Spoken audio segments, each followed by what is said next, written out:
વેપારી તરીકેનો સ્વાંગ રચી કરોડોની ઠગાઈ કરનાર દંપતીને ઝડપી પાડતી સુરત શહેર crime branch police inspector Shri DCB police station નાઓના માર્ગદર્શન હેઠળ ક્રાઇમ બ્રાન્ચના પોલીસ અધિકારી પોલીસ માણસો ગુનામાં સંડોવાયેલ નાસવત આરોપીને ઝડપી પાડવા માટે વર્કઆઉટમાં હતા.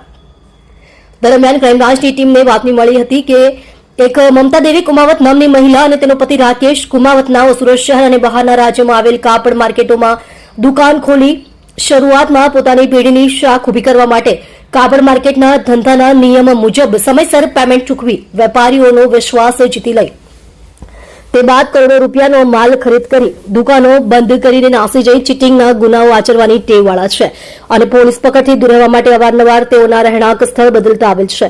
અને હાલમાં આ બંને જણા ઘર નંબર 72 હરિઓમનગર ખોડિયાર ચોકડીની પાસે ગોડાદરા સુરત ખાતે પોતાના નામ બદલીને રહે છે. એ રીતની બાતમી હકીકતના આધારે ક્રાઇમ બ્રાન્ચની ટીમ દ્વારા આરોપીઓ મમતા દેવી રાકેશ ચંદ્રરામ કુમાવત ઉંમર વર્ષ 30 રહેવાસી 72 હરિઓમનગર ખોડિયાર ચોકડીની પાસે ગોડાદરા સુરત, રાકેશ ચંદ્રરામ કુમાવત ઉંમર વર્ષ 35 રહેવાસી એજન્નાઓને ઝડપી પાડેલ છે.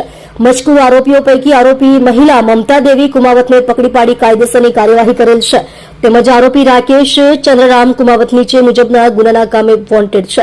મજકૂર દંપતીએ ઉપરોક્ત ત્રણેય ગુનાઓના કામે કુલ 2,45,04,623 નું ચીટિંગ કરેલાની હકીકત જાહેર થયેલ છે.